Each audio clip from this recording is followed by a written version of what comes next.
Abdullah To'qay o'z bitgach ularga yaraydi. Bek matur bir şeydi kun, istel yanında bir sabiy, yan teraza karşısında ertegi derisin qari, şen ko'ngil bilan o'qiy u, qat-qat aytib har so'zin. Bek uzoq shunda o'tirdi, birda olmasda ko'zin, shu chog'ida bu sabiyni chaqirib tishqa quyosh. Ey sabiy, ayda tishqa, toshla derisin, ko'nglim och.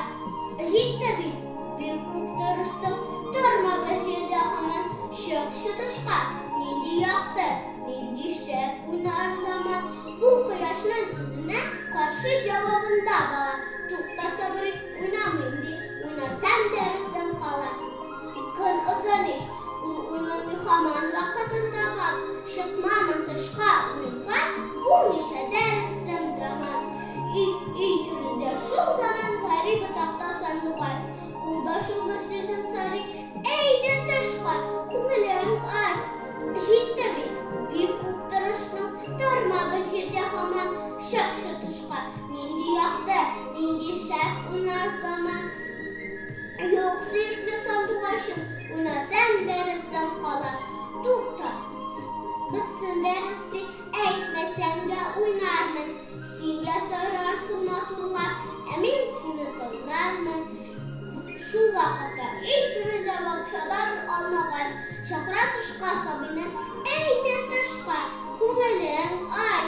Bek ko'ngilsizdir senga ishda o'tirmoq har vaqt.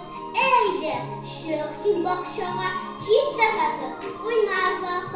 Yo'q suyukli olmog'achim, o'ynasam derisim qolar. To'xta, sabr et, ozgina deb, ey qadrli olmog'ach. Hech uyada yo'q qiziq, daris hazillab qo'ymog'ach. Ko'pdan o'tmay bu bola qo'ydi tamomlab derisin, qo'ydi bir chetga, yig'ib daftar, kitobni borisin.